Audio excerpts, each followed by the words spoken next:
खाली दिला विसामिल चुल रोज राड़ो कहर ऐं कोहराम। ही आहे भेण जी इज़त बचाईंदे जान जो नज़रानो ॾींदड़ मक़तूल नौजवान भेरू कोली जो घर, जंहिंमें 4 ॾींहं अॻु हू ऐं संदसि वनी पंहिंजे बचनि समेत घर में वेठल हुआ ऐं ज़ोर सां आवाज़ आयो त अदा मुंहिंजी इज़त बचायो। भेण जी इहा रड़ ॿुधी इज़त बचाइण लाइ वेल पोरित भेरू कोली मज़ामत कंदे बासर वेशीधर जवाबदारनि तां ज़िंदगी जी जंग हाराए वियो। 4 ॾींहं अॻु कुंडरी वेझे इलाइक़े गुलाम आराई में पेश आयल हिन वाक़े ॿिनि मासूम नियाणियुनि जे मथे तां वालिद जो सायो ख़त्म करे छॾियो आहे। मक़तूल जे घर में रोज राड़ो आहे। संदसि वनी ऐं मासूम नियाणियूं रोई रोई बेहाल थी वियूं आहिनि ऐं कातिलनि खे पिटूं ऐं पाराता ॾेई रहियूं आहिनि। मक़तूल जे क़त्ल जो सिंध जे वॾे वज़ीर सैयद मुराद अली शाह नोटिस वरितो आहे, जंहिं जी हिदायतनि ते इंसानी हक़नि जे सलाहकार वीरजी कोली मक़तूल भेरू कोली जे ॻोठ संदसि तॾे ते पहुची वारसनि सां ॾुख वंडी मामले जा तफ़सील वरिता ऐं मुकमल सहकार ऐं मदद सां गॾु जवाबदारनि खे जल्द गिरफ़्तार करण जो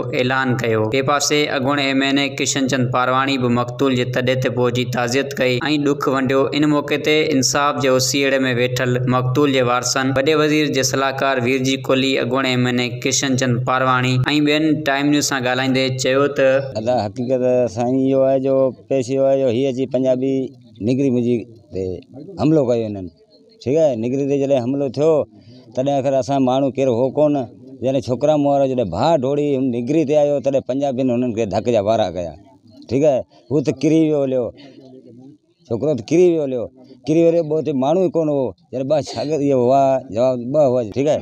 इहो 2 हुआ बाक़ी आऊं सरज़मीन टाइम जो कोन हो, पर मूंखे इहो छोकिरनि ॿुधायो जॾहिं छोकिरा किरी विया आऊं अची टाइम ते लाश ते भुॻो, ठीकु आहे। मूं खणी रुगो रोड ते उछलाया, असांजी कुझु ई कोन कई आहे। जवाबदार उहो हुआ 4 जी हा जी हा 4 ते बरवावते जग पोंडो भरीन घरों पासे ही रमो नहीं थई त्यो ये बन्नू सा उतागरा पाक ने उता सोकराई मारने धालाई रे सुनड़ी में ते सुनड़े सडावे सोकराई अन भागीना भाइयों पड़े ते भाइयों ने खंजर हणिया पसे हमारो सोकरो मारया पंजाबियो खंजर हणिया एक हणिया बाहवर बीदर तो वाले नोम की से को एक मुस्तफा ना बाबा जो कोन करे बे कया बे जा कोन थयान अला दा पुलिस का सेन जा मदद कोन कई 4 दी थी ते जणो हणी बैठायो तडा अपन पुलिस अना असा को फैसलो कोन दिनो असा के मामलो ये जो असा के जो उनके मारियो ये असा के उनके कत्ल कनी मानो शहरों में ते जो छोकरी आई जग पानी में भरन घर ये नशो पेगी बैठा है को विस्की बिस्की ठरा बरा पी बैठा है छोकरी की जली चुनड़ी में पो खेरा यठ पो रोड़ी आया बा पो बाज बेण जी उनमें कत्ल था बा हां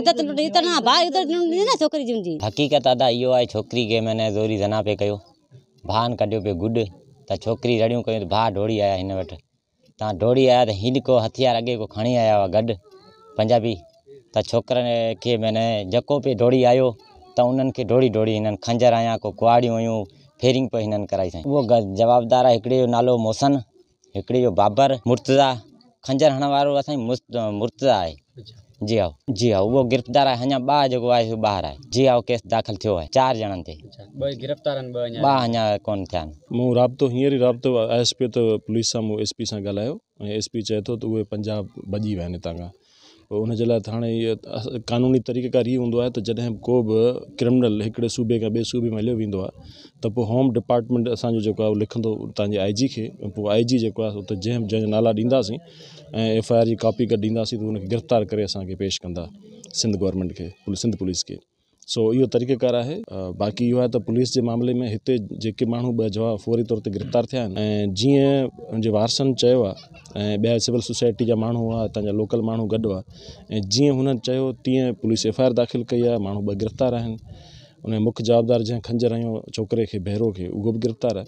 बाक़ी इहो आहे त सिंध गवर्नमेंट कल्ह ई ओॾीमहिल ई हितां जेको MP आहे तैमूर टालपुर साहब उहो मुसलसल राब्ते में हुयो, आउं राब्ते में हुउसि। अदी कृष्णा सेनेटर हिते फौरी तौर ते पहुती ऐं CM साहब खे बि असां सॼे केस खां आगाह कयो आहे। ऐं बाक़ी हाणे जेको आउट प्रोविंस ऑफ सिंध खां ॿाहिरि जेके माण्हू वियल आहिनि उन जे लाइ असां ॻाल्हायूं था ऐं CM जी मदद वठंदासीं, फौरी तौर ते माण्हू गिरफ़्तार कराईंदासीं, इन में कोई शक न आहे। मक़तूल जे वारसनि मुतालबो कयो त केस में नामज़द समूरनि जवाबदारनि खे गिरफ़्तार करे खेसि सख़्त खां सख़्त सज़ा ॾिनी वञे, जॾहिं त वीरजी कोली पारां यकीन ॾियारियो वियो त साणस इंसाफ़ करी हर मुमकिन मदद कई वेंदी। ॿिए पासे किशन चंद पारवाणी पारां पुलिस खे जवाबदार जल्द गिरफ़्तार करण जी हिदायत कंदे हफ़्ते अंदरि सख़्त एहतिजाज जी काल ॾिनी आहे। इन लाइ हुकूमत खे घुर्जे त मक़तूल भेरू कोली जे कातिलनि खे गिरफ़्तार